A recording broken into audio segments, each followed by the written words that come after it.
২ বছর আগে ৬ মাস এখন সরকারের বয়স কত? নির্বাচিত সরকার ৪ বা ৫ মাস, তাই তো? ফেব্রুয়ারি মাসে নির্বাচিত। ফেব্রুয়ারি, মার্চ, হ্যাঁ, এপ্রিল, মে, জুন, জুলাই।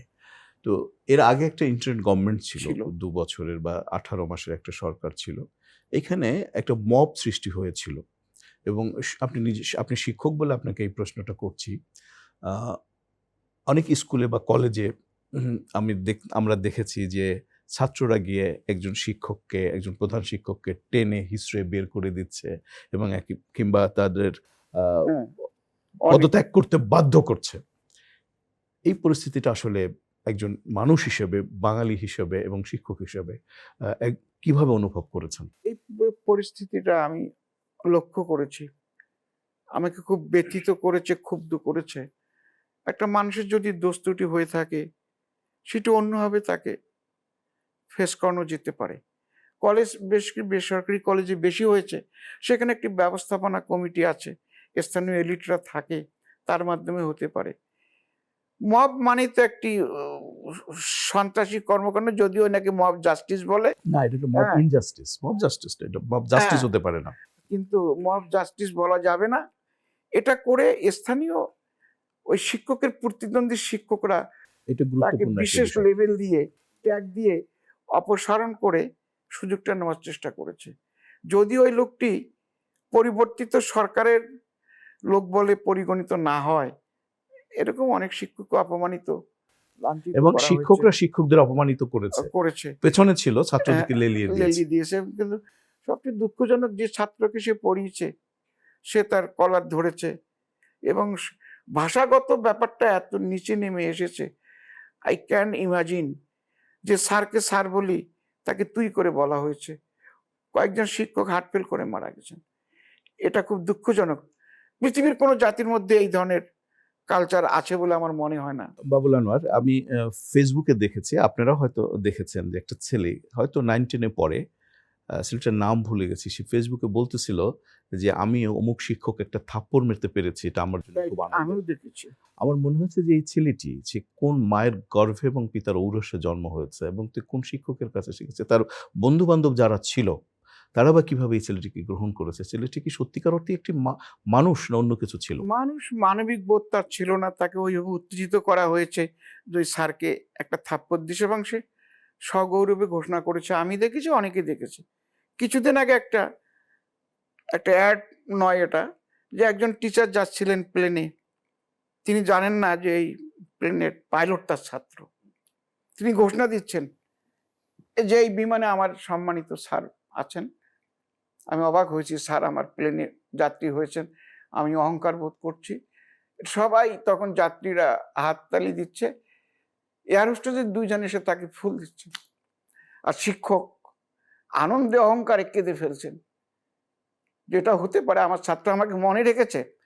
কিন্তু আমাদের যে মব কালচারের মধ্যে যেটা হয়েছে, সেটা একটা জাতিগত অবক্ষয়। এটাকে রোধ করতে হবে, এটাকে আমাদের ত্যাগ করতে হবে। যদিও কেউ এখনো এটাকে জাস্টিফাইড করার চেষ্টা করছেন।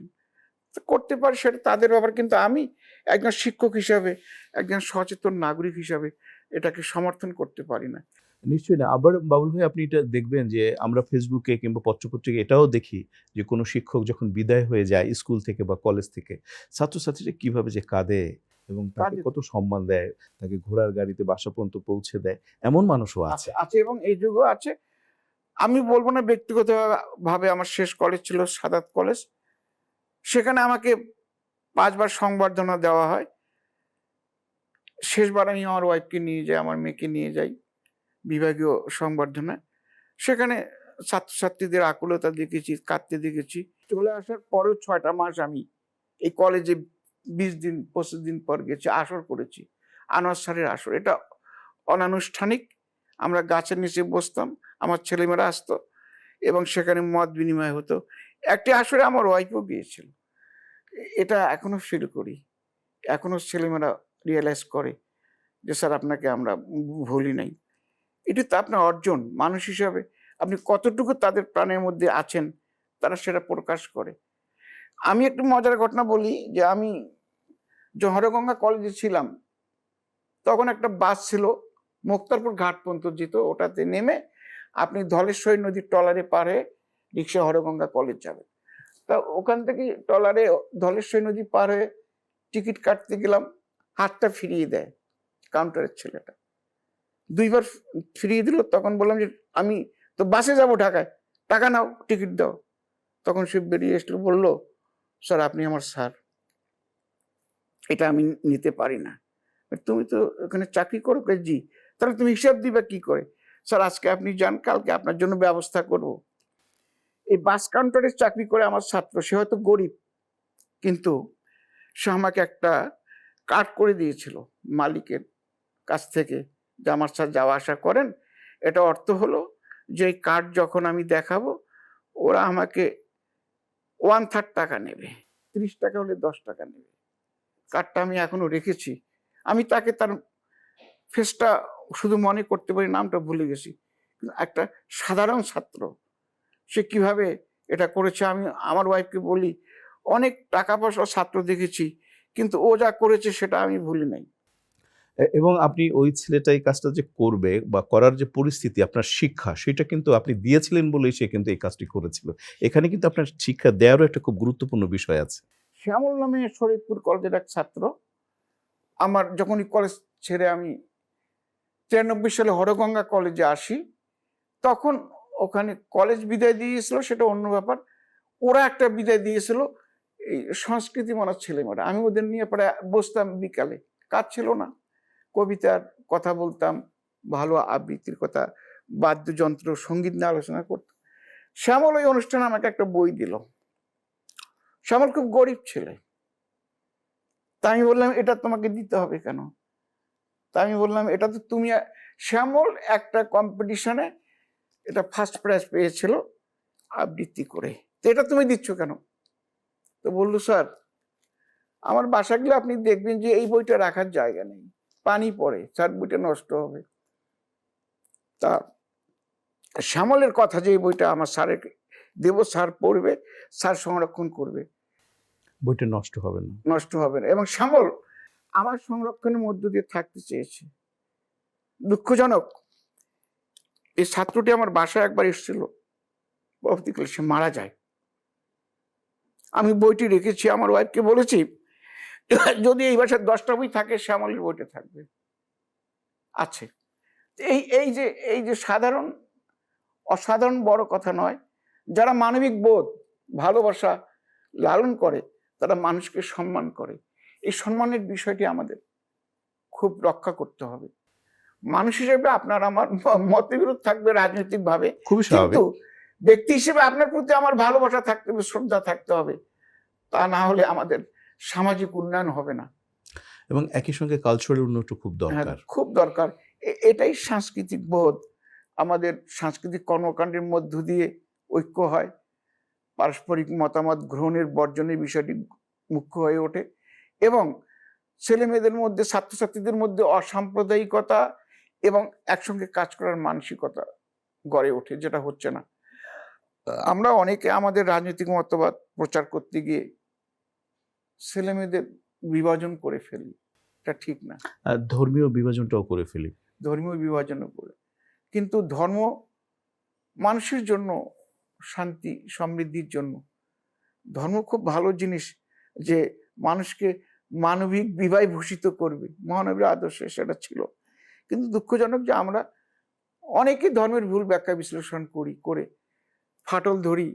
যারা অন্য মানসিকতা লালন করে তাদেরকে ধর্মবিরোধী হিসেবে আমরা আখ্যায়িত করার চেষ্টা করি, যেটা মহানবী কখনো করেননি। তিনি পরম শত্রুকেও বুকে টেনে নিয়েছেন, তার মানবিকতা দিয়া প্রচার করেছেন যে ইসলাম শ্রেষ্ঠ ধর্ম এবং তুমি এখানে আসো, নিরাপদ থাকবে, যেটা এখন করা হয় না, দুঃখজনক।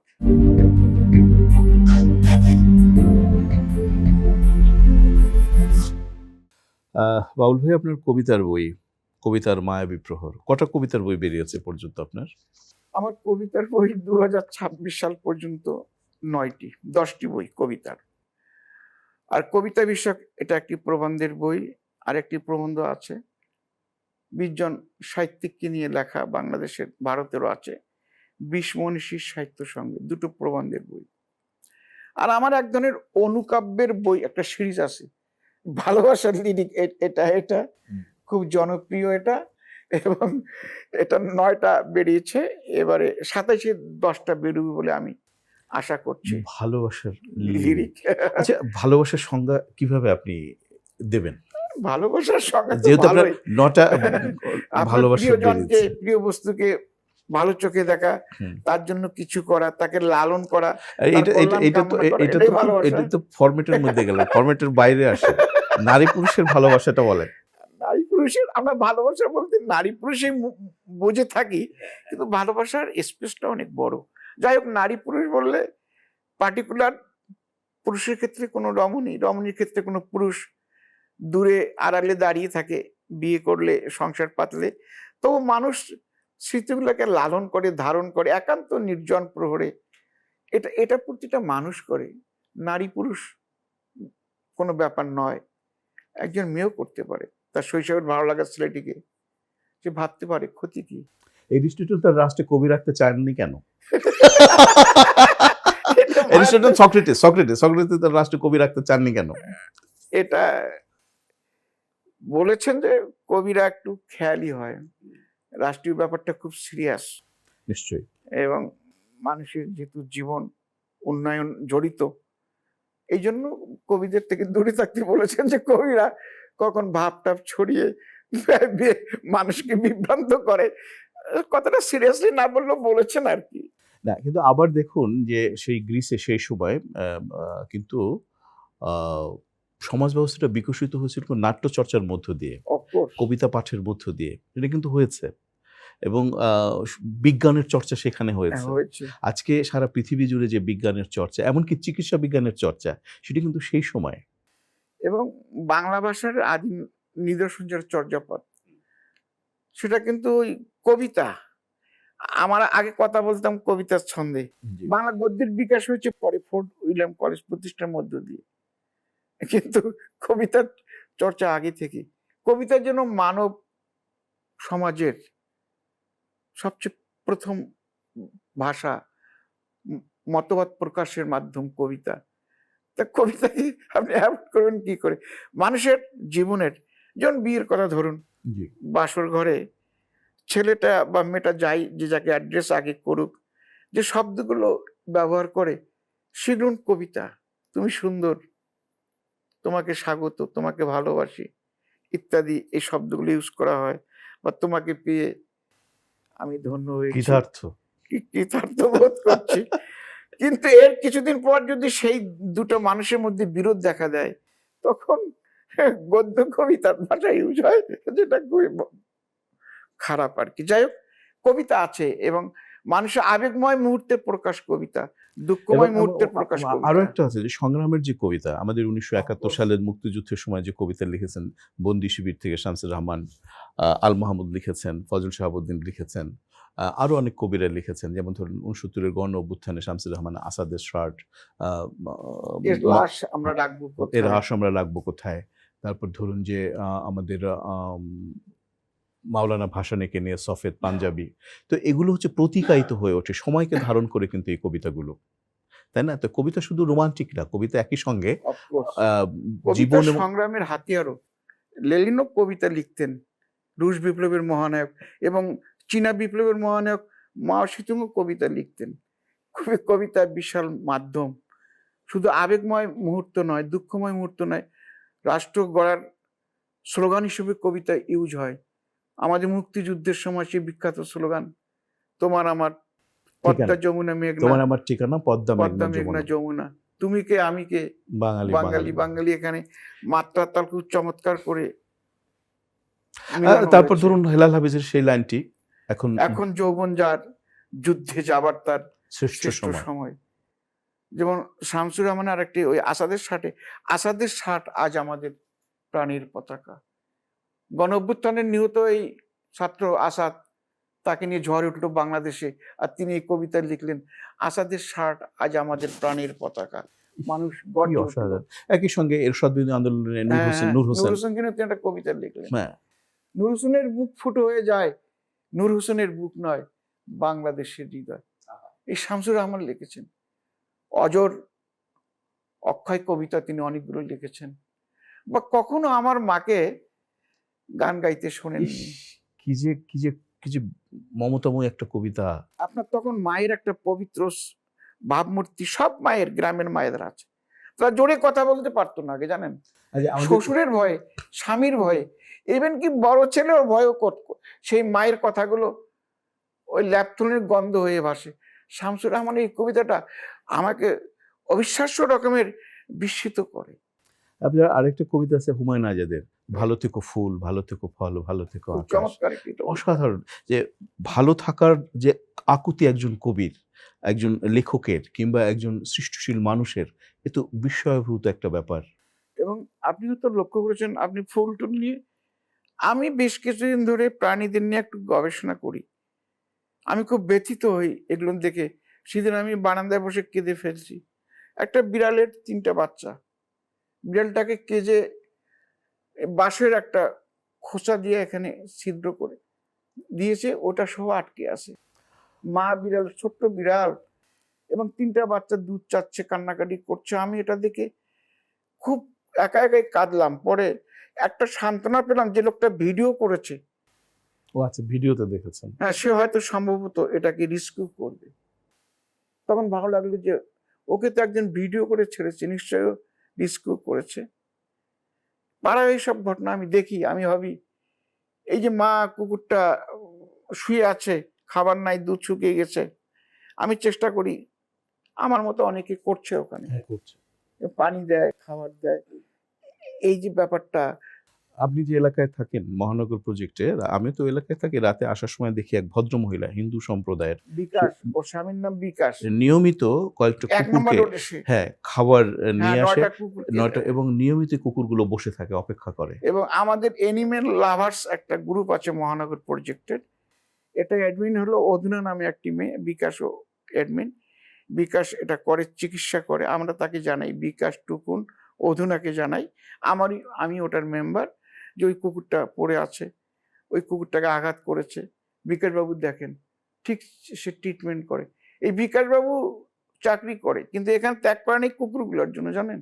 এই যে প্রাণীদের প্রতি ভালোবাসা, মায়া, এটা এটা খুবই একটা ভাবার বিষয়, অভিনন্দনযোগ্য কাজ। নিশ্চয়ই। এবং এই যে গ্রীষ্মকাল, পানি নাই, আমার মেয়ে যখন ওই পানির বাটি দিয়ে রাখে, আমি খুব খুশি হই। পাখিরা এসে পানি খেয়ে যায় এবং আমার ছাদ থেকে এবং আমার খুব ভালো লাগে। না, নিশ্চয়ই। এর চেয়ে পবিত্র দৃশ্য আর কি হতে আর পারে? কি হতে পারে?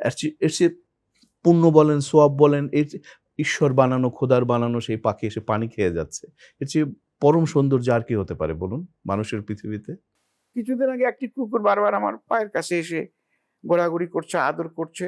আমি ওকে একটু আদর করে বললাম, তখন সে আমাকে ডিরেকশন দিচ্ছে যে তুমি আমার সাথে আসো। কিছুদূর গিয়ে দেখি ওর ২টো বাচ্চা মৃত প্রায়, মানে চাপা পড়ে গেছে। কেমন করে কে রাখছে, পরে আমি এটা আস্তে আস্তে খুঁড়ে বের করলাম, একটু খাবার ওকে খাওয়ানোর চেষ্টা করলাম যে দুধ পায়। পরে দেখি বাচ্চাগুলা মোটামুটি সুস্থ হয়ে গেছে। আচ্ছা, সে কিন্তু আপনাকে চিনতে পেরেছে যে এই মানুষটিকে বললে বা ইশারা করলে সে আমার সঙ্গে যাবে হ্যাঁ, এবং সবাইকে রেস্কিউ করে করবে। না। সবাইকে করে না। ওরা হেল্প চায়। প্রাণীরা হেল্প চায় আপনার কাছে। বিড়াল চায়, কুকুর চায়। অনেকে আঘাত করে যে ডিস্টার্ব করছে। কিন্তু ওরা হেল্প চায়। পাশ্চাত্য দেশগুলোতে মারাত্মকভাবে মানুষ হেল্প করে। বাবুল ভাই, আপনার আর এবার আগামীতে কবিতার বই কটা বেরোবে? একটা উপন্যাস লিখছেন বলছিলেন। আগামীতে একটি উপন্যাস আমি লিখেছি, ওটা আশা করি বেরোবে। আর বাচ্চাদের ২টো বই বেরোবে। আর আমার এক পাবলিশার্স আছে, অধিকাংশ বই সে বের করে পুঁথিনিলয়। সেখান থেকে নির্বাচিত কবিতা, শ্যামল দা। শ্যামল পাল, হ্যাঁ। হুম। আর আমার ভালোবাসার লিরিক বেরোতে পারে। আরেকটি প্রবন্ধের বই, অনেক বড় কাজ। এটা শামসুর রহমানের প্রবন্ধ নিয়ে, কবিতা নিয়ে ১০টি প্রবন্ধ আছে। ওটার কাজও করছি। এটার পাবলিশার্স ২ বছর ধরে তিনি চাচ্ছেন। তিনি খুব ভালো মানুষ, ভদ্র মানুষ। যদি করতে পারি ওনাকে দেব। এটা আমার মোটামুটি আগামী বছরের প্রস্তুতি। প্রস্তুতি। আর আমি একটা বই লিখছি, এটা নাম বলছি না, বড় হবে। সেটা পলিটিক্যাল সায়েন্স রিলেটেড বই। এই বইটার চাহিদা আছে। পাবলিশার বলেছে আপনি লেখেন। আমাদের দেবেন। এভাবে কাজ করছি, আর আমার যতটুকু পারি করছি আর কি।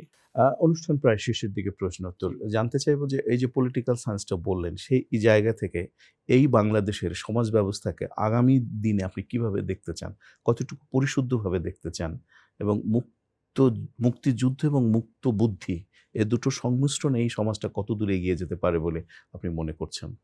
আমাদের সমাজে এখন একটা ভাঙচুরের সময় চলছে। আমি আগেই বলেছি, একটি বিরূপ ছায়া আমাদের তাড়িত করছে। আমার প্রত্যাশা, আমার বিশ্বাস, এটাই স্বপ্ন আমার, যে একটি অসাম্প্রদায়িক, বৈষম্যহীন, মানবিক সমাজ এদেশে হবে। যে ধর্মের হোক, যে মতের হোক, আমরা সবাই একসাথে থাকবো, মিলেমিশে। এটা আমার প্রত্যাশা, এবং সেই লক্ষ্যে আমাদের কাজ করা উচিত সবাই মিলে, এবং মানুষের জন্য বিভেদটা না থাকে, ঘৃণা বিদ্বেষ না থাকে। যেখান থেকে আসুক না কেন, সেটা আমাদের সচেতনভাবে এড়িয়ে যাওয়া উচিত, আর যদি সম্ভব হয় প্রতিরোধ করা উচিত। এটা আমি প্রত্যাশা করি একজন মানুষ হিসাবে, এদেশের একজন নাগরিক হিসাবে। আর যদি বলেন সমাজ সচেতন মানুষ হিসাবে, তা তো বটেই। বাবুল আনোয়ার, আপনার যে প্রত্যাশা যে এই বাংলাদেশ মুক্ত বুদ্ধির এবং সকল্প চিন্তার ভেতর দিয়ে একটি সনিষ্ঠ বাংলাদেশে পরিণত হবে, আপনার সেই প্রত্যাশা পূর্ণ হোক। আপনাকে অনেক ধন্যবাদ প্রশ্ন আপনাকে উত্তর ধন্যবাদ, অনুষ্ঠানে ভালো আসার জন্য। থাকবেন। শুধু দর্শক প্রশ্ন উত্তর আজ এ পর্যন্তই। আমাদের সঙ্গে ছিলেন রাষ্ট্রচিন্তক এবং একই সঙ্গে কবি বাবুল আনোয়ার। আগামী অনুষ্ঠানে আরও এরকম কোনো অতিথি নিয়ে আপনাদের সঙ্গে দেখা হবে। সে পর্যন্ত ভালো থাকুন, কুশলে থাকুন।